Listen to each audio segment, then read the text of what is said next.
Buenos días, mis hermanos. Tenemos un Dios grande y poderoso, ¿verdad? Amén. Y el Señor todo lo tiene bajo su control, ¿sí? Y cada día de nuestra vida recibimos lo que el Señor tiene para nosotros.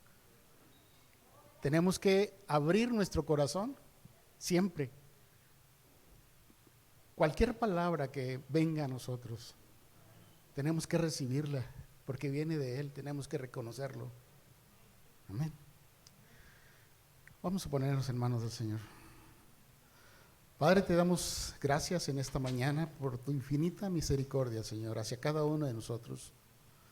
Gracias, Señor, porque pudimos levantarnos, porque pudimos estar aquí, Señor.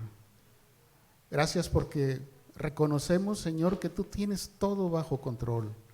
Señor, sabemos que cualquier cosa que pase en nuestra vida, tú estás con nosotros siempre, Señor. Tú estás con nosotros esperando que nosotros volteemos hacia ti, Señor. Que nosotros te busquemos, Señor. Y que nosotros podamos recibir lo que tú has preparado para cada uno, Señor. Toca nuestro corazón, Señor. Toca nuestra mente, Señor. Y, Señor, si necesitamos un cambio, por favor, Señor, te lo pedimos. Ayúdanos a hacer esa transformación en nuestra vida, Señor.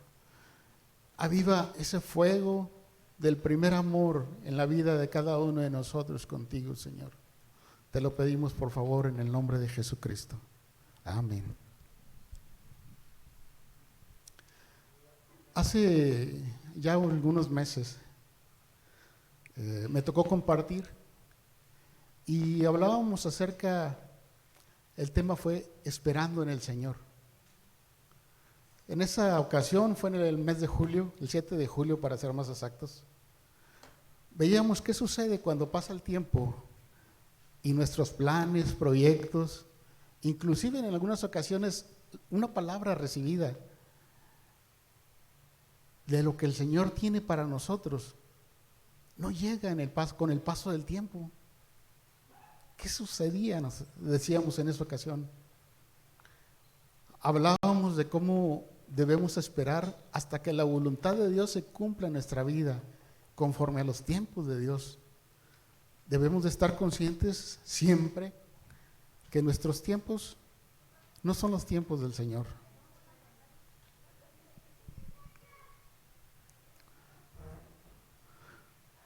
Pero ¿qué puede suceder cuando nos desesperamos? Sí, nosotros cuando recibimos una palabra del Señor, ¿qué es lo que esperamos? Mañana, hoy. Es una actitud normal de las personas. Queremos todo ya, como si metiéramos al microondas todo. Como si metiéramos el microondas todo y queremos que sea de inmediato.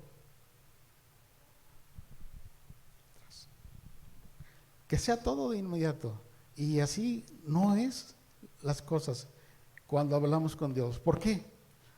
El Señor puede tener una gran bendición para nosotros. Pero ¿qué sucede? Les voy a poner un ejemplo que no viene mucho al caso, pero es. ¿Qué sucede si usted tiene un niño de 10 años y le dice, ten hijo, 100,000 pesos, úsalos?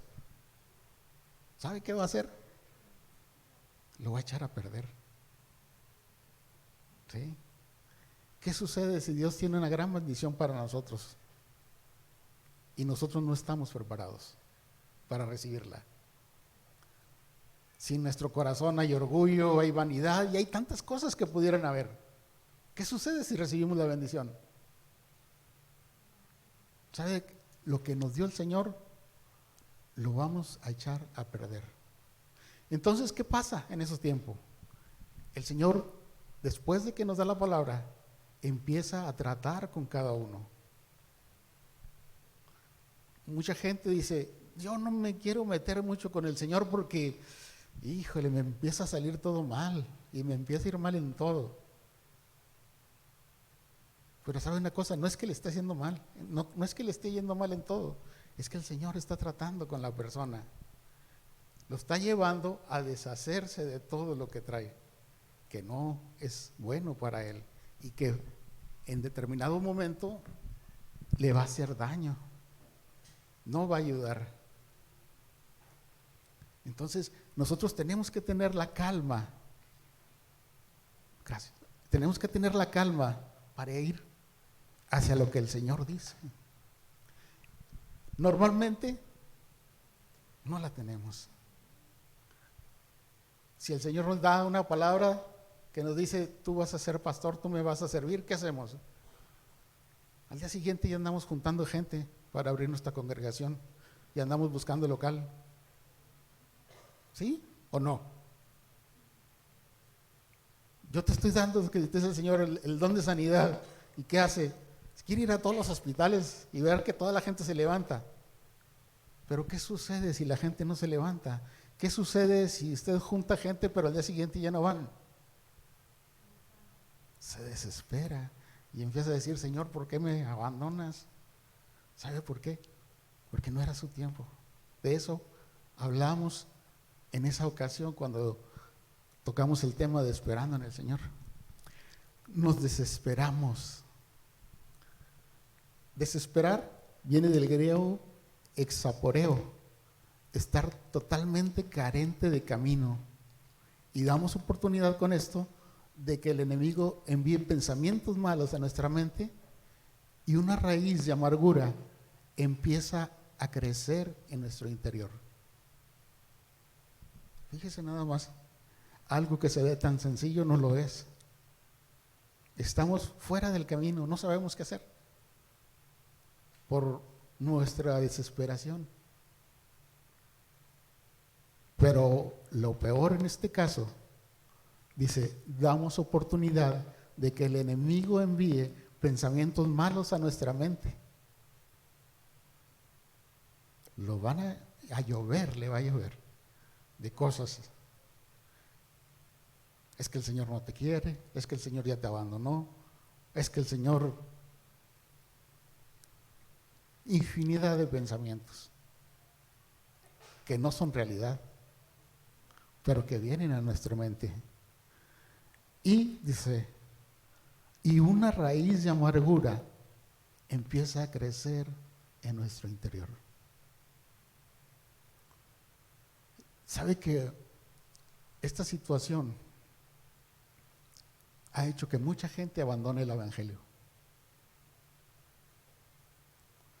Gente que un día ve usted que van muy bien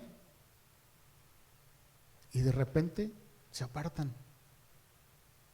Y no solo se apartan, se van hablando infinidad de cosas. ¿Por qué? Porque dieron cabida a esa raíz de amargura. Dieron la oportunidad de que el enemigo entrara a su mente y su fe y su confianza no estaba puesta en el Señor. Les faltó madurez.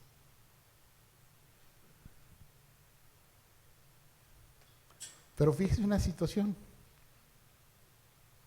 La amargura es un sentimiento duradero de frustración, tristeza y resentimiento. Lo voy a repetir. La amargura es un sentimiento duradero, este sí dura, de frustración, tristeza o resentimiento. Y el problema de esos sentimientos es que buscamos culpables de lo que sentimos o nos pasa y enfocamos todas nuestras energías en vengar esa supuesta afrenta. No, es que el hermanito fulano de tal me bloqueó con el pastor. Ya no me toman en cuenta para nada. Ya no me da ninguna función dentro de la congregación. Me tienen bloqueado, me tienen envidia. Es que saben que yo puedo más que todos ellos. Por eso no me dejan. ¿Se fija? ¿Ha oído alguna vez en su vida una situación similar? Dice, enfocamos todas nuestras energías en vengar esa supuesta afrenta. O sea, no es que haya sucedido, es que nosotros así la vemos. En griego, pilkria significa punzante. que es amargura, dice, significa punzante, específicamente veneno o amargo. La amargura es como un veneno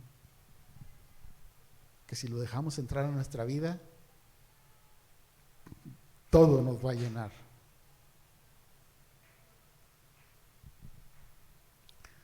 El problema de estos sentimientos es que buscamos, perdóneme, es lo contrario de amor, gozo, paz, paciencia, benignidad y fe, que son los frutos del Espíritu.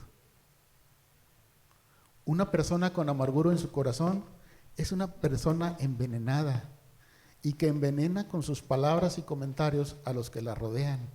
Es punzante a la hora de hablar y expresarse con ese sabor amargo, y es una persona atormentada y afligida. El principal peligro de sucumbir a la amargura y permitir que gobierne nuestros corazones es que es un espíritu que se niega a la reconciliación. El principal peligro de sucumbir a la amargura y permitir que gobierne nuestros corazones es que ese espíritu se niega a la reconciliación. Una vez que estás amargado, nadie te puede sacar de ahí. No, es que ya te pusiste de parte de ellos. ¿Con quién? ¿Con quién estás? ¿Con ellos o conmigo? ¿Sí? Así quiera usted con todo su amor acercarse a esa persona y decirle, es que mira, no son así las cosas. No. Es que tú no puedes ver la verdad. ¿Le ha tocado escuchar eso?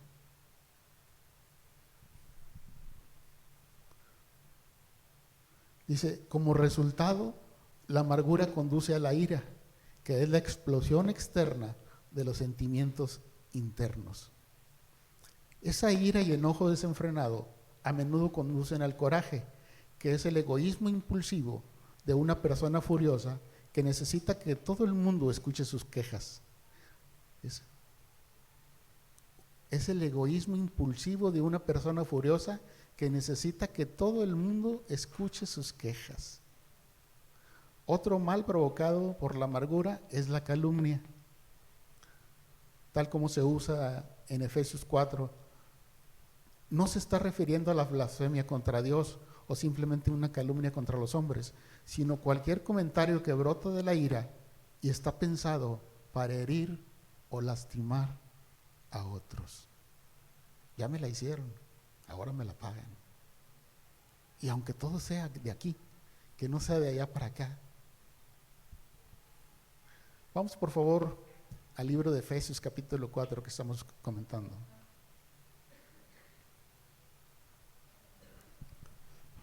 Efesios 4, versículo 29.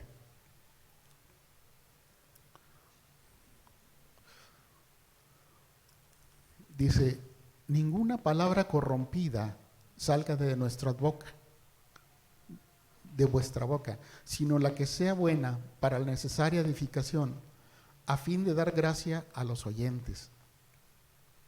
Ninguna palabra corrompida salga de vuestra boca, sino la que sea buena para la necesaria edificación, a fin de dar gracia a los oyentes.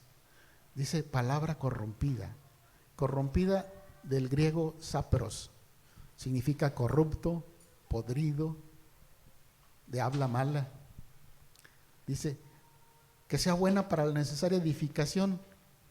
Edificación, oikodom, el griego oikodom, promoción del crecimiento espiritual.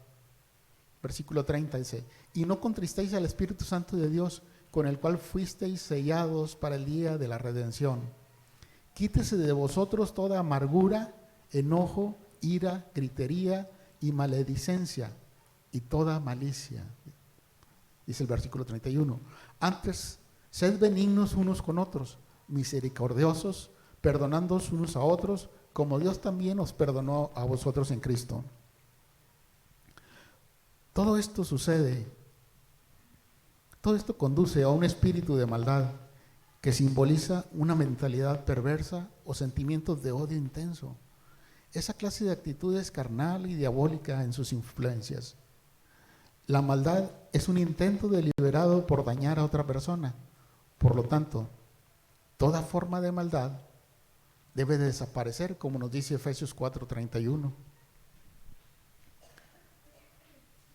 Cuando hay amargura en vuestro corazón, de nuestra boca solo puede salir hiel o veneno.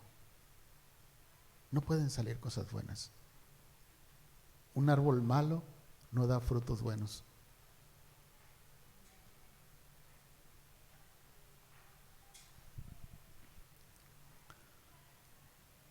En la amargura también viene de la palabra picria, aborrecimiento amargo, y se usa metafóricamente de una condición de extrema maldad.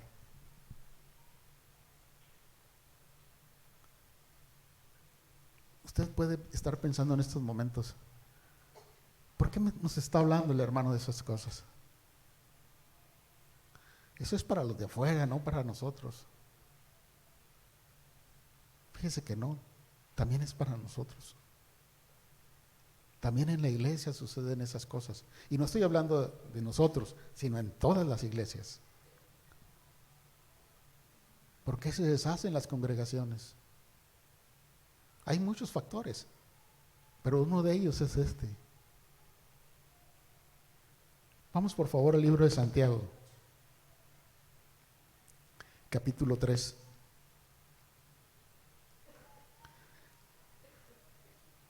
En esta parte, el apóstol Santiago está hablando a los creyentes judíos, no a los de afuera. Está hablando a la iglesia, a su congregación, a su sinagoga. Santiago 3, versículo 13. Voy a leer la versión de traducción al lenguaje actual.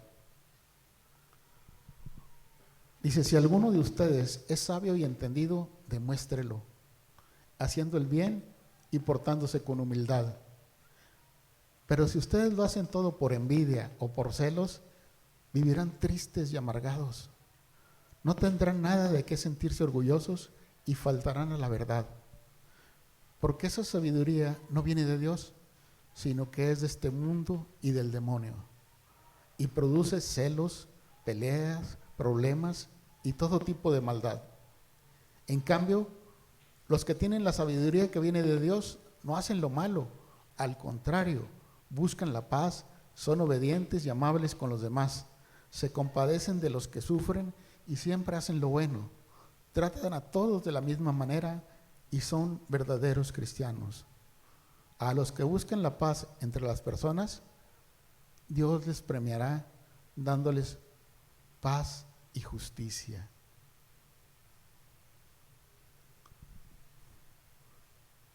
Fíjese lo que nos dijo el 13. Si alguno de ustedes es sabio y entendido, demuéstrelo haciendo el bien y portándose con humildad. Pero si ustedes lo hacen todo por envidia o por celos, vivirán tristes y amargados. Eso lo está diciendo el apóstol Santiago a la iglesia. ¿Creen que eso ya no sea válido ahorita? ¿Que fue en esos tiempos únicamente en que pudo ser válida esa palabra? No, en todo momento. ¿Y sabe por qué? Porque estamos acostumbrados que en el mundo tuvimos que pelear por todo. Y cuando llegamos a la iglesia queremos seguir peleando por todo. Tal vez en tu trabajo tuviste que pelear para que te vieran y te dieran un aumento. Tal vez tuviste que pisar gente, aunque eso no está bien. Pero tal vez lo hicimos. Pero fue la manera que nosotros nos ganamos algo en el trabajo y no está bien. Llegamos a la iglesia y queremos buscar también los mejores lugares. Y traemos una enseñanza de afuera y queremos aplicarla aquí. Y eso no está bien. No estuvo bien afuera, menos está bien dentro de la iglesia.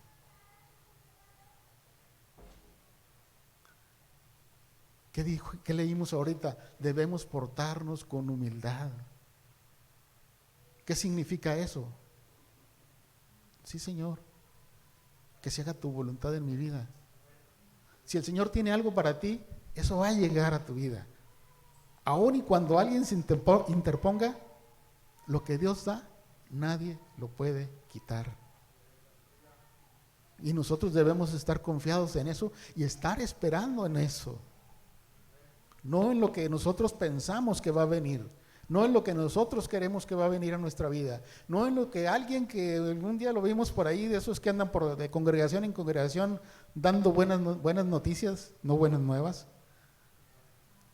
¿sí? Donde te dicen, Dios me dice, estoy viendo varón, estoy viendo mujer, Dios me dice que tú vas a hacer esto, que Dios tiene para ti. Y ahí va uno. No. Esperemos qué es lo que Dios tiene para nosotros. Y Dios te va a sorprender con lo que tiene para ti. Si en tu vida actúas con humildad. ¿Qué es lo que la Biblia nos dice del rey David? ¿Por qué agradó a Dios? Por su corazón manso y humilde. Fue un pecador el rey David. Hizo cosas muy malas, pero en su relación con Dios tenía un corazón manso y humilde. Y él sabía reconocer cuando hacía las cosas mal y pedía perdón de inmediato. Nosotros, es una situación que podemos también hacer. Vivir como Dios quiere que vivamos.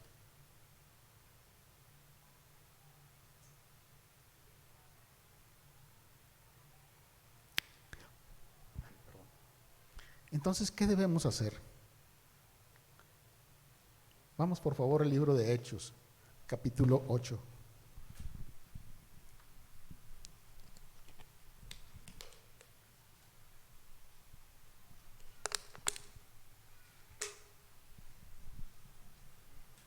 Hechos capítulo 8, versículo 5. Dice, entonces Felipe, descendiendo a la ciudad de Samaria, les predicaba a Cristo. Pero cuando creyeron a Felipe, que anunciaba el evangelio del reino de Dios y el nombre de Jesucristo, se bautizaban hombres y mujeres. También creyó Simón mismo, y habiéndose bautizado, estaba siempre con Felipe, y viendo las señales y grandes milagros que se hacían, estaba atónito. Cuando los apóstoles que estaban en Jerusalén oyeron que Samaria había recibido la palabra de Dios, enviaron allá a Pedro y a Juan, los cuales, habiendo venido, oraron por ellos para que recibiesen el Espíritu Santo, aunque aún no había descendido sobre ninguno de ellos, sino que solamente habían sido bautizados en el nombre de Jesús. Entonces les imponían las manos y recibían el Espíritu Santo. Cuando vio Simón que por la imposición de las manos de los apóstoles se daba el Espíritu Santo, les ofreció dinero, diciendo, dame también a mí ese poder, para que cualquiera a quien yo impusiere las manos reciba el Espíritu Santo. Entonces Pedro le dijo, tu dinero perezca contigo, porque has pensado que el don de Dios se obtiene con dinero. No tienes tu parte ni suerte en este asunto, porque tu corazón no es recto delante de Dios. Arrepiéntete pues de esta tu maldad y ruega a Dios si quizás te sea perdonado el pensamiento de tu corazón, porque en hiel de amargura y en prisión de maldad veo que estás. Esta parte podemos ver varias historias. Primero que todo, Felipe, que es reconocido como uno de los primeros, el primer evangelista, dice que anunciaba el evangelio del reino de Dios y el nombre de Jesucristo. Dice que, y con tan solo escucharlo, dice, se bautizaban hombres y mujeres, porque creían a la palabra que les estaba explicando. Dice que también creyó Simón mismo y se bautizó. Y estaba siempre con Felipe y viendo las señales y grandes milagros que se hacían. Y estaba atónito. Por si no recordamos quién era Simón, Simón era un mago que andaba por todas las ciudades engañando gente y sacándoles dinero. Entonces, cuando vio lo que Felipe estaba haciendo, ¿qué sucedió?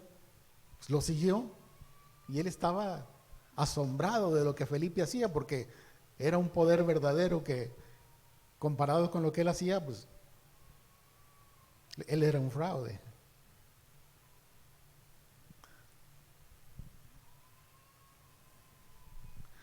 Dice que los apóstoles, cuando vieron lo que estaba haciendo Felipe, vinieron y oraron por todos ellos para que recibieran el Espíritu Santo.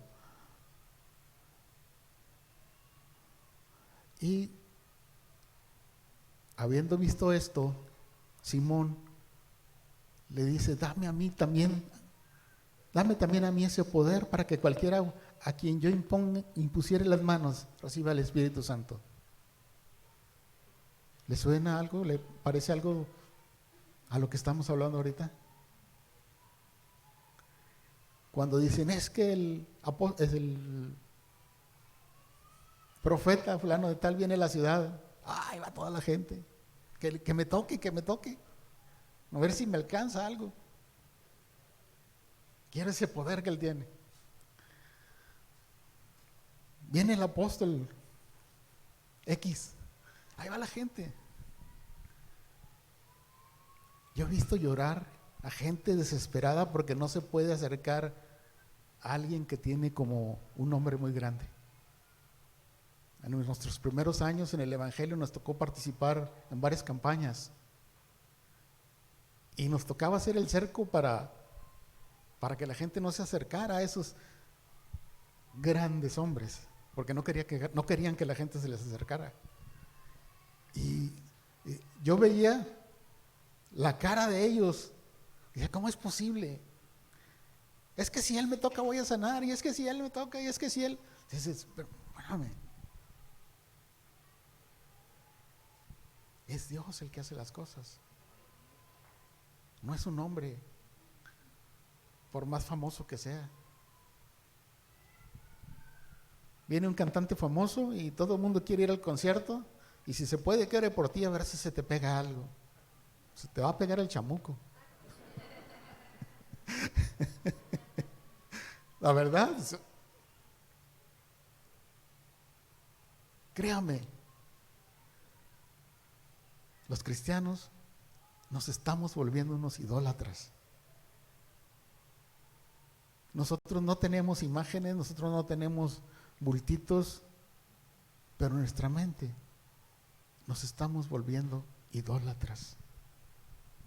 Y eso no es agradable al Señor. Para nada. Eso nos aleja.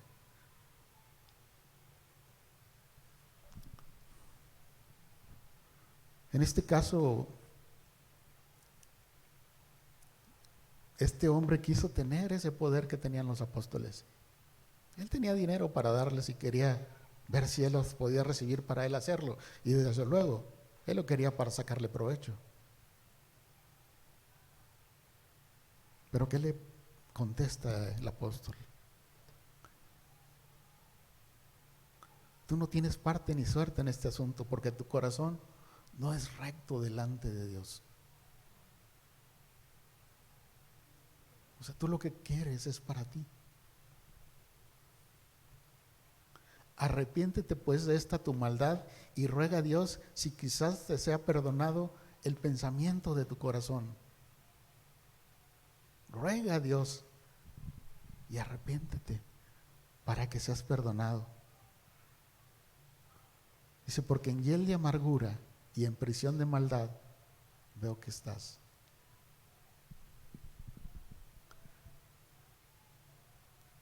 Metafóricamente, en este caso, hiel de amargura denota una maldad extrema y productora de malos frutos. Simón creyó y se bautizó, pero su fe se basaba en motivos egoístas y por lo tanto no era un creyente auténtico. Los creyentes no estamos exentos de caer si en nuestro corazón no ponemos por delante agradar al Señor que el buscar el reconocimiento de la gente. Lo primero y lo único debe ser buscar agradar a Dios. El reconocimiento de la gente no debe de importarnos y menos debemos de buscarlo. Eso sería como quitarle gloria a Dios. Y eso es pecado, hermanos.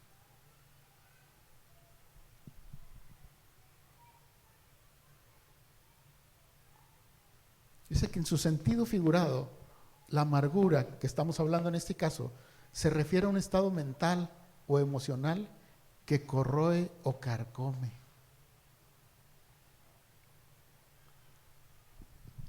La raíz de amargura es una de las causas más frecuentes por la que muchos creyentes o no creyentes permanecen en la miseria, agobiados por múltiples problemas o inclusive apartados de la gracia de Dios. Es una puerta abierta por la que entran espíritus inmundos que atormentan a las personas, que dan lugar al enemigo, y la persona va perdiendo la paz y el contentamiento. Mire, son unas raíces tan finas que lo voy a comparar con otras raíces para que podamos ver el ejemplo. En mi último trabajo era un lugar muy grande. Tenía unos jardines hermosos, un bosque hermoso, y ahí todo se hacía grande. Todo siempre era pensando en grande. Y un día empezamos a tener problemas con la tubería de drenaje. Teníamos varios restaurantes y se tapaba la tubería de drenaje. Pues de inmediato, el departamento en el que yo trabajaba era el encargado de traer gente para que arreglara los problemas. Y se destapaba. Y al poco tiempo otra vez, y otra vez. O sea, es que no es posible. Todos nuestros drenajes son tuberías de ahorita no recuerdo cuántas pulgadas, pero era exagerado el tamaño de las tuberías. Y si aparte no son de un material común, o sea, no se quiebra para pensar que se haya derrumbado algo. Dice, a ver, consíguete una cámara y vamos a meterlo por las tuberías. Y lo metimos por las tuberías y cuando estábamos viendo la película, nos asombramos, hermanos. Las tuberías eran muy grandes y eran de un material muy duro, pero en el paso del agua estaban taponeados por raíces.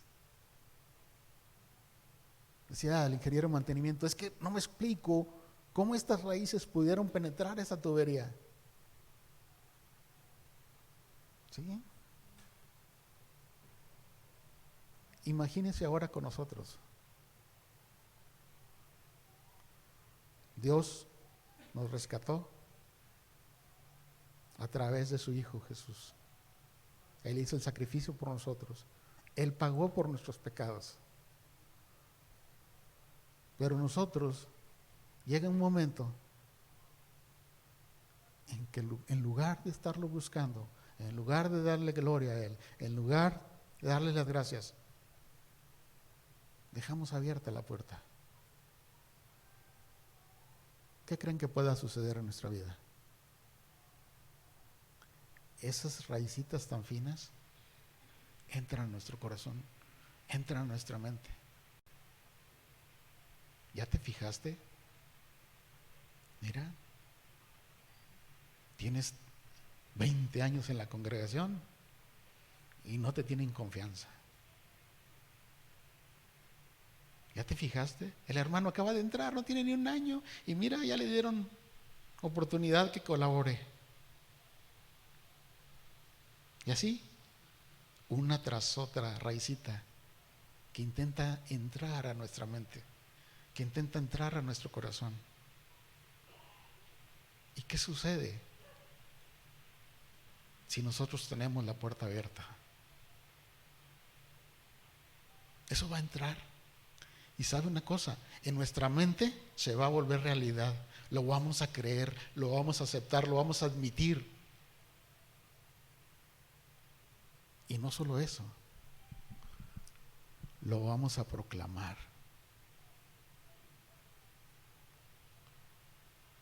Después de haberlo aceptado nosotros en nuestra mente, vamos desparramándolo con todo el que se para enfrente de nosotros. Y si se lo pide, le agregamos un poco más. ¿Sabe que eso no es de Dios? Eso no es de un cristiano. Eso no es de un hijo de Dios.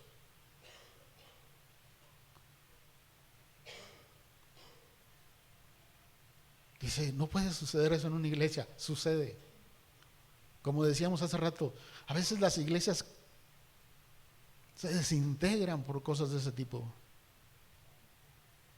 Nos ha tocado ver ya esas situaciones. Hace algunos años estuvimos en una iglesia muy grande, la primera iglesia que llegó a Sintermex.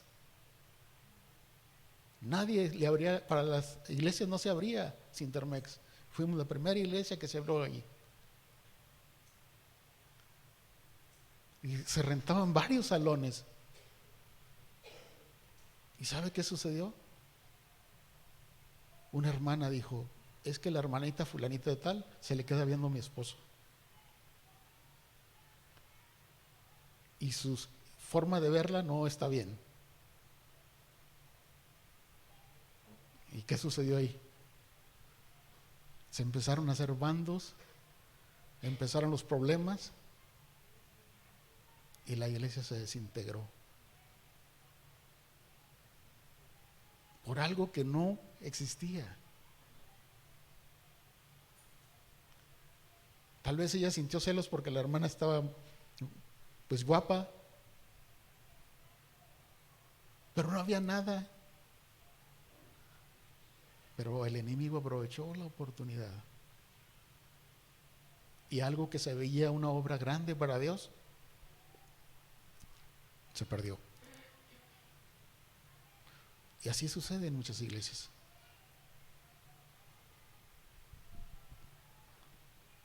Por una pequeña raicita se formó un gran árbol, pero de maldad.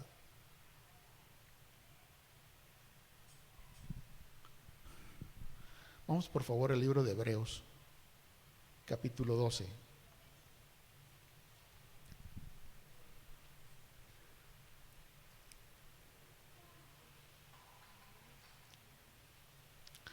Hebreos 12, versículo 14. Seguid la paz con todos y la santidad, sin la cual nadie verá al Señor. Mirad bien, no sea que alguno deje de alcanzar la gracia de Dios, que brotando alguna raíz de amargura os estorbe y por ella muchos sean contaminados. Dice que la amargura no es uno de esos pecados grandes y llamativos que se puede ver creciendo en la superficie de nuestro corazón. No se puede mostrar como la ira, ni producir malos frutos como la desobediencia. La amargura es un pecado durmiente, porque como un iceberg crece bajo la superficie en lo profundo de nuestros corazones.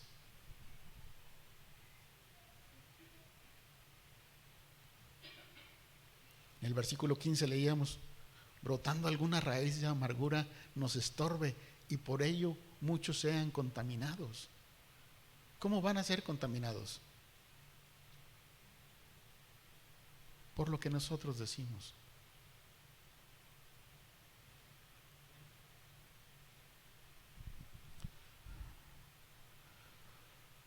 Yo he titulado esta plática, la amargura es como la hiel. ¿Y qué es la hiel? La voz griega para hiel es cole. que es un fluido producido por el hígado y almacenado en la vejiga de la bilis o vesícula biliar, y es una bolsita en forma de pera que descansa sobre la parte inferior del lado derecho del hígado. Este es un fluido extremadamente amargo, de un color amarillo o verdoso, que contribuye a la digestión. Se llegó a relacionar a la hiel con lo amargo o venenoso. La palabra hebrea que aquí se traduce hiel está relacionada con la palabra amargo. En hebreo, merora es la secreción del hígado, es símbolo de amargura, pero también se utiliza para denotar el veneno de las áspides. O sea, se está comparando la hiel con el veneno de las víboras. O sea, era el comparativo que tenían los hebreos. O sea, el veneno de las víboras, sabemos que es algo muy peligroso. Podemos morir muy fácilmente en minutos o en horas, pero podemos morir con una picadura de una víbora y que nos inyecte su veneno. Bueno, los hebreos lo comparaban con la hiel, por lo amargo y por cómo ellos veían que era. Vamos por favor al libro de Deuteronomio 29.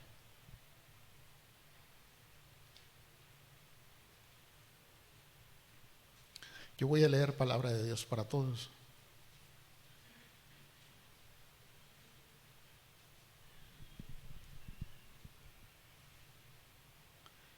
Deuteronomio 29. En mi Biblia dice pacto de Jehová con Israel. En estos versículos, principalmente los primeros versículos, más de la mitad, el Señor les dice al pueblo todas las bendiciones que han recibido desde que salieron de Egipto. Pero también habla acerca de la maldición que el pueblo se acarrea por la idolatría. Hace rato tocamos ese punto. ¿Cuál es el fenómeno de la idolatría en una congregación? Dijimos que la gente que anda de congregación en congregación evangelizando, de profeta, los músicos. Pero sabe que también hay otros que pueden ser tomados como ídolos en nuestra vida, que nosotros tomamos como ídolos. Hago esa aclaración. ¿Como cuáles? Como los pastores. Es que va a predicar el pastor fulanito de tal y yo no me pierdo ninguna de sus predicaciones. Mis hermanos, busquemos la predicación, no busquemos al hombre, porque podemos volver un ídolo en nuestra vida a esa persona. Es que mi esposo, yo no sé qué haría si un día faltara. Yo me moriría si mi esposo se muere. Yo me iría con él. Espérame. Se supone que eres cristiana, hermana, y el Señor, ¿dónde lo pones? ¿Es tu ídolo? Del lado contrario también, el esposo con la esposa. No digo las razones, pero todos las conocemos. Pero algunos hombres dicen, si mi esposa se muere, primero que yo no sé qué voy a hacer. Porque es que mi esposa.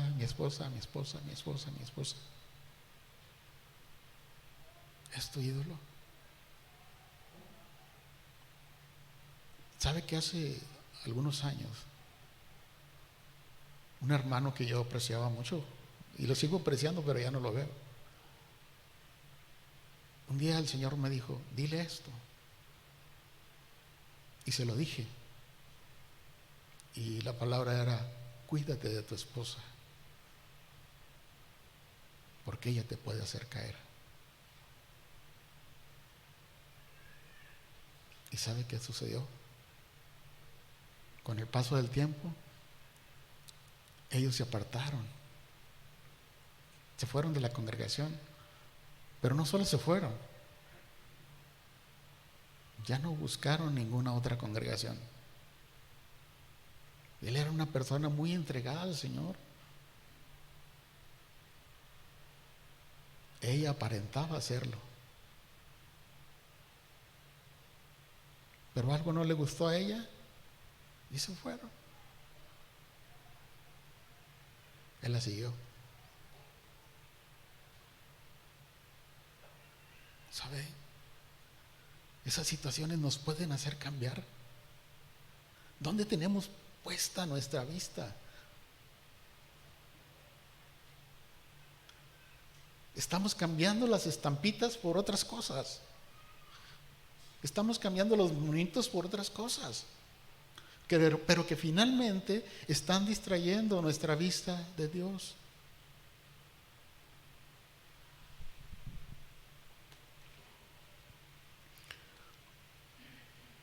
Dice Deuteronomio 29, capítulo 29, versículo 18. Dice: asegúrense que no haya ningún hombre, mujer o grupo entre ustedes cuyo corazón se esté alejando hoy del Señor nuestro Dios para ir a servir a los dioses de esas naciones. Asegúrense que no haya entre ustedes alguien que sea como una raíz que crece, como una planta amarga y venenosa. Asegúrense que no haya entre ustedes alguien que sea como una raíz que crece, como una palabra amarga y venenosa. Este pasaje nos habla de las personas que como una raíz van esparciendo veneno y amargura por todo el árbol entero, y nos indica la diseminación de la idolatría por todo el pueblo. En el 19 dice: cuando esta persona escuche estas maldiciones y se crea bendito diciendo para sí: yo seguiré haciendo lo que me dé la gana, no me va a pasar nada, entonces el resultado será un desastre total. ¿Sí? A veces hablamos, hacemos cosas que no son agradables a Dios, dentro de la congregación incluso, y vemos que no sucede nada, entonces no me va a pasar nada, puedo hacer lo que quiera, yo ya soy salvo. Pero no es así.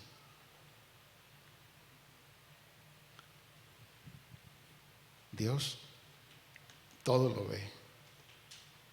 Y dice el 20: el Señor no lo perdonará, porque la ira y los celos del Señor se encenderán en contra de esa persona.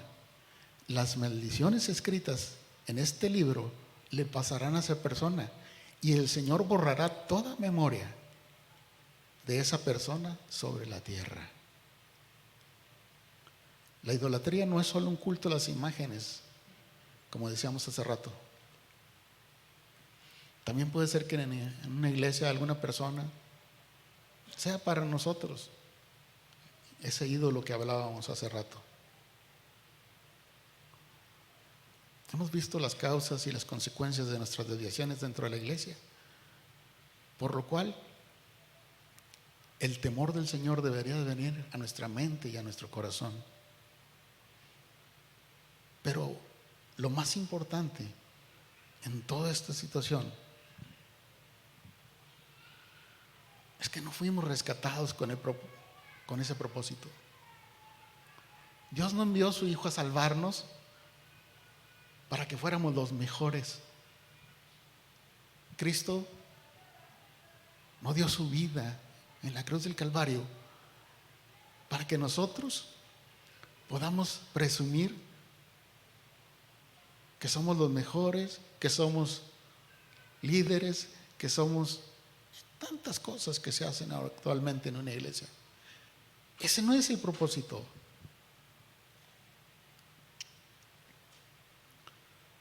El propósito es darle gloria y honra a nuestro Dios con nuestra vida. No obligar a otros que lo hagan, sino con nuestra vida. Y con las almas que vendrán a sus pies por las palabras que salgan de nuestra boca. Recordemos el caso de Felipe. Él hablaba y las personas venían. Y querían de lo que Felipe tenía, querían bautizarse. Así deberíamos de ser nosotros. Ese es nuestro propósito. No es que nos sintamos bien en este mundo. Cristo vino para salvarnos para la vida venidera. Y con este tipo de actos, como hemos platicado, lo que hacemos es alejarnos de la promesa dada. Y no es que Dios lo quiera así, sino que nosotros, buscando lo nuestro, despreciamos el sacrificio de Cristo y las misericordias de Dios. ¿Y sabe qué? Con todo esto, pecamos contra Dios. No es que yo mate a alguien, no es que yo robe. No necesitamos llegar a tanto. Con esas pequeñas cosas para nosotros, pecamos contra Dios. Y nos apartamos de Él. Al menospreciar la obra de Cristo en nuestras vidas, al dedicarnos a buscar solamente lo nuestro, al levantarnos contra nuestros hermanos, pensando que solamente nosotros tenemos la razón, y al no buscar lo que Dios dice, creemos que seguimos teniendo relación con Dios. Pero ¿sabe una cosa? Donde hay pecado, Dios no puede estar. Porque Dios es un Dios santo. Pudimos haber sido salvados. Pudimos haber cambiado nuestra vida. Pero si toda la suciedad regresó a nuestra vida, a nuestra mente, a nuestro corazón, Dios no puede estar ahí. Nosotros abrimos esas puertas para que el enemigo viniera a incubar sus cosas en nuestra vida. Dios no puede permitir eso. Él se aparta de nosotros.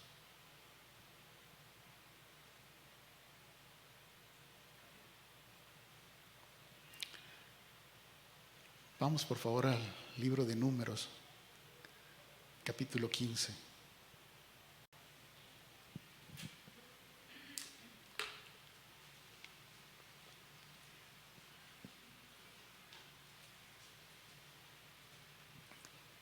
Números capítulo 15, voy a la traducción al lenguaje actual. Versículo 29. Esta es una ley acerca de los que pecan sin querer y vale tanto para los israelitas como para los extranjeros. ¿Escuchamos bien? Esta es una ley acerca de los que pecan sin querer y vale tanto para los israelitas como para los extranjeros. Los extranjeros somos nosotros. Pero si sabe lo que yo quiero y a propósito no lo hace, esa persona me ha ofendido y se le deberá eliminar de mi pueblo. Pero si sabe lo que yo quiero y a propósito no lo hace, esa persona me ha ofendido y se le deberá eliminar de mi pueblo. Dios es firme en su palabra. Veamos Romanos 2.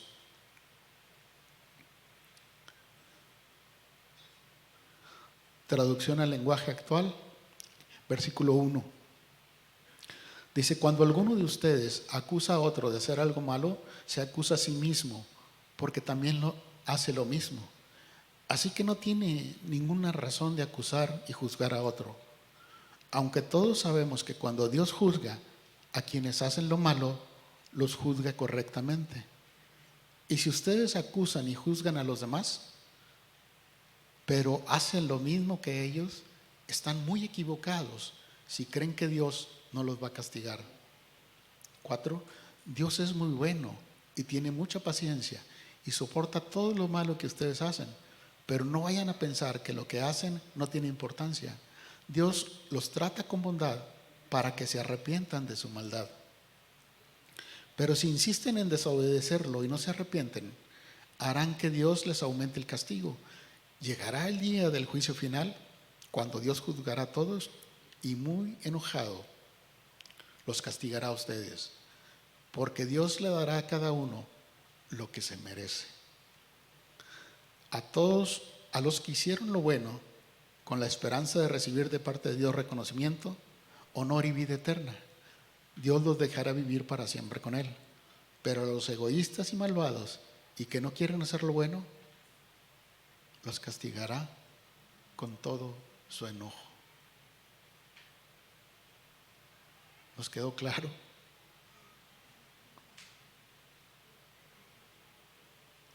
Cuando alguno de nosotros acusa a alguien de hacer lo malo, se acusa a sí mismo,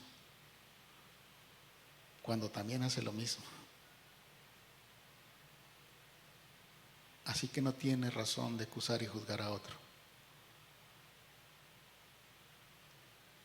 Dios es el único que juzga correctamente. Dice, y si ustedes acusan y juzgan a los demás, pero hacen lo mismo que ellos, fíjese muy bien ahí. Si ustedes acusan y juzgan a los demás, pero hacen lo mismo que ellos, están muy equivocados si creen que Dios no los va a castigar.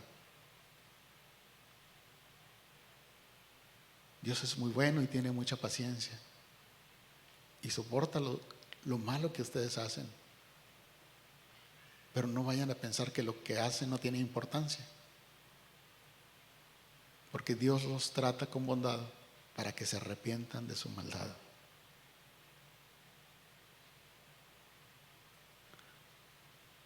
A los egoístas y malvados y que no quieren hacer lo bueno, los castigará con todo su enojo.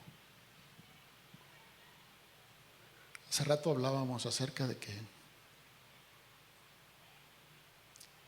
para nosotros es muy fácil a veces. En este caso nos habla de juzgar, hacer comentarios de cosas que no nos constan, pero que creemos o pensamos que están sucediendo. Y diseminarlas.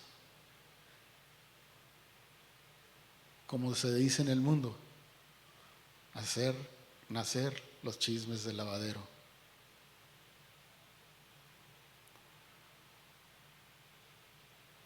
Y pensamos que no pasa nada, que no va a pasar nada. Hermanos, sí pasa nada. Así, sí va a pasar. Primero que todo, nuestra vista la estamos alejando de Dios. Como decíamos hace rato, que debería ser lo principal en nuestra vida.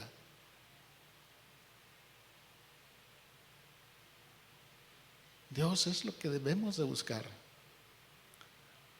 No el estar bien yo. Es Dios. En el libro de Juan, en capítulo 3, versículo 30, lo voy a decir de memoria, discúlpenme. El apóstol Juan dice, aquí está, es necesario que Él crezca, pero que yo mengüe. ¿Cómo podemos adaptar esto a nuestra vida? Veíamos hace rato Dios nos pide un corazón humilde. ¿Cómo podemos menguar? ¿Sabes? Es más humilde, más humilde, más humilde. Y cuando ya no exista en nuestro corazón nada de orgullo, nada de vanagloria, nada de pecado, Dios se enaltece en nuestra vida y viene a nosotros. El apóstol lo comprendió. No soy nada delante de Él. Y necesito ser menos todavía. No soy yo, no es lo que yo haga, es Dios. Es Dios en mi vida. Quiero que Dios se refleje en mi vida. Tengo que ser nada en mi vida.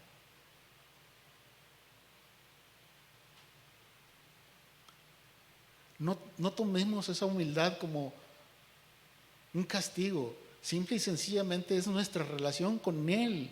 Yo no me puedo comparar con Dios. Yo no puedo darle instrucciones a Dios. Cuando yo me pongo a orar y le digo, Señor, es que tienes que hacer esto, Señor, haz esto, me estoy poniendo en la categoría de Dios. ¿Y sabe qué sucede? No va a suceder nada, porque me estoy igualando a Dios. Le estoy dando instrucciones, le estoy dando órdenes, y eso nosotros no lo podemos hacer. Es humillarnos delante de Dios y decirle, Señor, sabemos que yo no puedo hacer nada, Señor, pero todo está en tus manos, Señor, nos ponemos en tus manos. Haz la obra, Señor, pero conforme a tu voluntad, como lo decía el Señor Jesús. Yo te lo pido con todo mi corazón. Si estamos enfermos, Señor, no es, Señor, ¿hasta cuándo me vas a sanar? Sino, Señor, aquí estoy. Muéstrame por qué estoy así. ¿Qué quieres de mí? No es imponernos. No es creer que lo que salga de nuestra boca, como dicen los que andan por ahí, tu boca tiene poder, decláralo. No, delante de Dios no es así. Delante de Dios es humillarnos, reconocerlo. Y si hemos faltado en esto que estamos viendo ahorita, Señor, perdóname, me equivoqué. Es mostrarnos humildes delante de Él y decirle, Señor, perdóname, abrí mi boca donde no debía abrirla. Perdóname porque permití que en mi mente entraran cosas que no son agradables a ti. Perdóname, Señor, porque en mi corazón hay cosas con las que sé que te estoy ofendiendo. Esa es humildad. No permitir que la amargura entre a nuestro corazón, entre a nuestra mente y nos aleje de Dios, el creernos como Dios.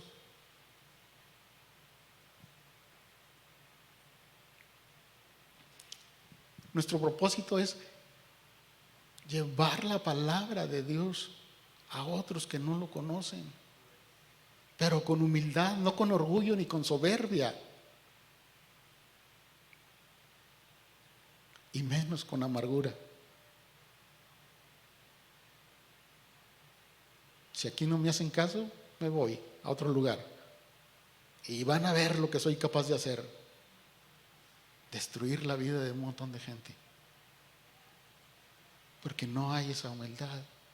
Estás lleno de amargura, y eso no solamente vamos a echar a perder la vida de otras personas, sino que nosotros nos estamos condenando.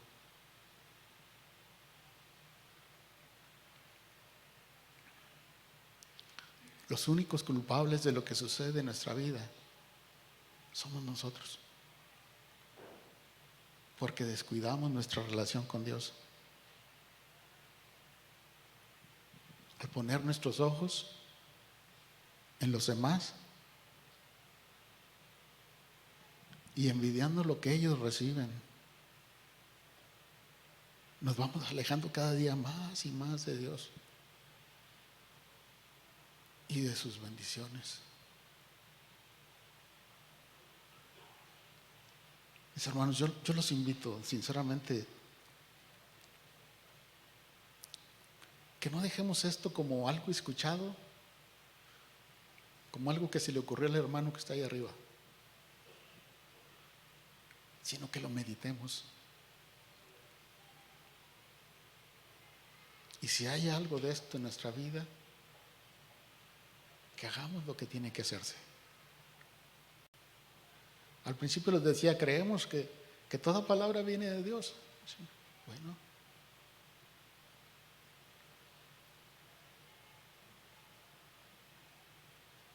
La parte 1 fue esperando en el Señor.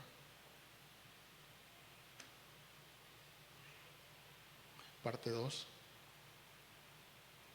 no nos desesperemos y dejemos que la amargura venga a nuestras vidas. Amén.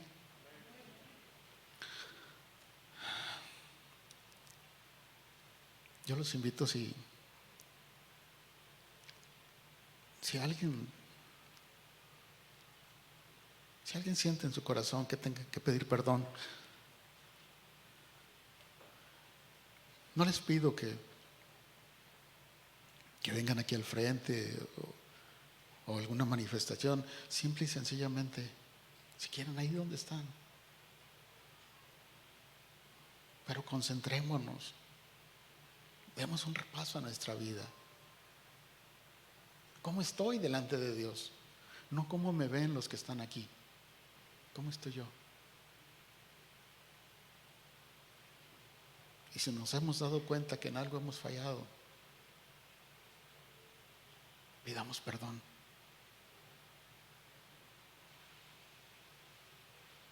Padre, en el nombre de Jesús, Señor, venimos en esta tarde, Señor, delante de ti. Señor, primeramente queremos pedirte perdón, Señor. Si nuestra vida, si nuestro diario caminar, hemos abierto esos pequeños espacios y hemos permitido que esas raíces de amargura, Señor, de descontento, de desesperación, Señor, entren a nuestra vida, Señor, y nos estemos alejando de ti. A veces decimos, ¿por qué Dios no nos escucha? ¿Por qué Dios no me contesta mis oraciones? Pero no nos damos cuenta de lo que hay detrás de todo nuestro diario vivir, Señor. Buscamos cosas que aparentemente parecen buenas, pero las buscamos por nuestro propio esfuerzo, Señor. No esperando lo que tú vas a hacer en nuestra vida, Señor. Hoy, Señor, queremos, como dijo el apóstol Juan, Señor, queremos menguar, Señor, para que tú crezcas en nuestra vida, Señor, y que podamos reflejarte, Señor, que cada cosa que hagamos sea de ti y por ti y para ti, Señor. Nada por nosotros, Señor. Nada por nuestras fuerzas, Señor. Nada que nosotros merezcamos, sino solamente lo que tú puedas hacer con nosotros y en nuestras vidas, Señor. Danos esa fortaleza, Señor. Toca nuestro corazón, Señor. Aviva ese fuego, Señor, de nuestra primera vez contigo, Señor, y que tu palabra, Señor, sea revelada en la vida de cada uno de nosotros, Señor. Háblanos, por favor. Te lo pedimos en el nombre de Jesucristo. A Él sea toda la gloria y toda la honra por siempre. Bendito sea, Señor. Amén. Gracias.